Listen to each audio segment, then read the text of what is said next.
Androany no nitanterahana ny fionana fahatelo izay niarahan'ny Lolona sy ny ben'ny tanàna eto anivon'ny faritra Nalamanga niaraka ihany koa tamin'ireo mpiantsehatra sy mpiara-miombonantoka mba ahafahana mitondra vahaolana eo anatrehan'ny fampandrosoana ny commune amin'ny alalan'ilay sehatra iadin-kevitra ho an'ny fampandrosoana ifotony ny commune tsirairay.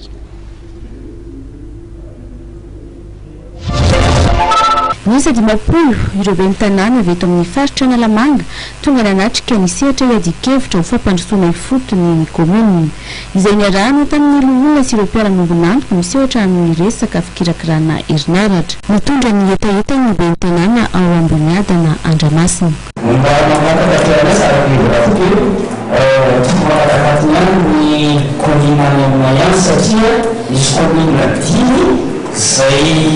Menurut komuniti makoni rancas poli, fai komunikasi isu poli, sahabat tujuh luar.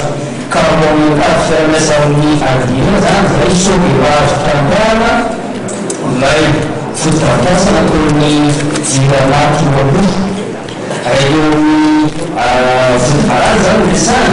Saya bisa tinggal di mana militan saya dari biasa sudah saya tinggal saya meeting anggota dewan. Tamberina ndraikitra amin'ireo vahoaka ny fidy sy ho fampandrosoana ny komina ifotony ny tanjon'ny fionana ary ahafahana mitondra vahaolana eo amin'izay indrindra fa niresaka herinaratra izay nompianany adievitra. 5,000 isanjato misitraka eto amin'ny tanàn-dehibe dia raha ny ambanivohitra dia enina isanjato ka izay indrindra no natonga anay atao amin'ny atelomeran-dolona mikarakara ny fionana mba ahafahana miresaka amin'ireo tompon'andraikitra satria ao zao ny adera ny agence de développement ny général manome fahazavana izy mikasika ny asa zay tanterahana amin'ity taona ity amin'ny indrindra ny amin'ny commune rehetrarehetra ambanivohitra dia hijerena hoe inona ary no ahafahantsika mandroso haingana mampandroso haingana ireo tetikasa dia tokony apetraka any amin'ny commune ambanivohitra zay ny zava-dehibe hoe mba ahafahan'ireo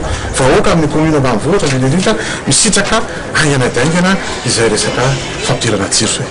Mizara roa moa no loahevitra tamin'ity fionana ity dia ny fampidirana jiro any amin'ireo commune ambanivohitra miaraka tamin'ny ADER sy ny fionana tamin'ny BNGRC ahafahana mijery ny andraikitra sy ny fanampino amin'ny vola miatra ny tsirairay amin'izao fotoam-pahararatra izao.